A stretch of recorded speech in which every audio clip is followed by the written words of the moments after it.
বিজনীৰ উত্তৰ বাল্লামগুৰিত হত্যাকাণ্ড। স্বামীয়ে হত্যা কৰিলে পত্নীক।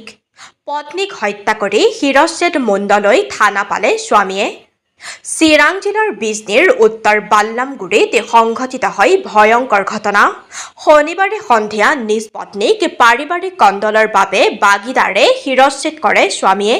শিৰচ্ছেদ মণ্ডলৈ নিজৰ চাইকেলৰ বাস্কেটত ৰাখি বাল্লামগুৰি আৰক্ষী চকীত উপস্থিত হয় স্বামীয়ে। হত্যাকাণ্ড সংঘটিত কৰা স্বামীৰ নাম ব্ৰিটিছ হাজং, মৃত পত্নীৰ নাম বজন্তী হাজং। পিছত ঘটনাস্থলীত আৰক্ষী উপস্থিত হৈ তদন্ত অব্যাহত ৰাখে। পিছত আৰক্ষীয়ে মৃতদেহ উদ্ধাৰ কৰি মৰণোত্তৰ পৰীক্ষাৰ বাবে কাজল গাঁৱলৈ প্ৰেৰণ কৰে। News desk, Bijni first 24।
এই ক্ষেত্ৰত আমাৰ তদন্ত অব্যাহত আছে।